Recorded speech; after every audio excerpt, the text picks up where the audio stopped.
Hi, I'm Jody Yerlitz. I'm an Early Learning Facilitator from MFNERC, and today I'm going to show you a really simple and quick hands-on activity.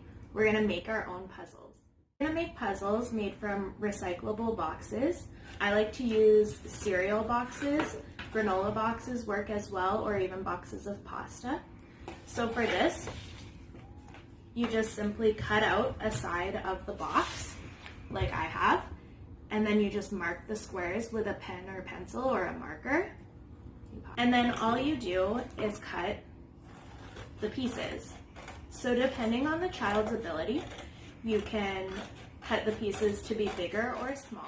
Cut them smaller, you will get more pieces, so it can be a more challenging puzzle for the child.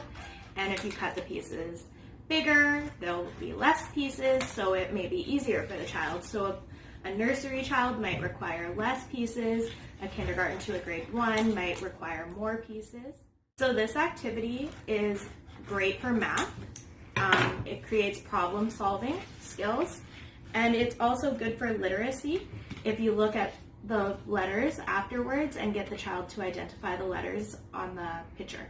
You can also number the pieces on the back, and that would work as a numbering activity later for putting the numbers in order. To make it more challenging for a child, you can cut 2 different boxes with the pieces roughly the same size, and then mix them together so that the child has to sort through the 2 puzzles. That would be more advanced, and it's a great way to extend the activity if the child is getting bored with it. You can also time them for a minute, turn it into like a minute to win it style activity and get them to complete the puzzle in a short amount of time.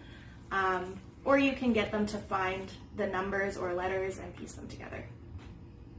So then when you do the activity, you would just mix up the pieces and lay them out for the child and then get them to put it together. Almost. So there, at the end, they end up with a puzzle. You can write the numbers on the back and turn it into a number sequencing activity, or you can get the child to do the puzzle upside down as an added challenge. Thanks for watching, and we'll see you next week.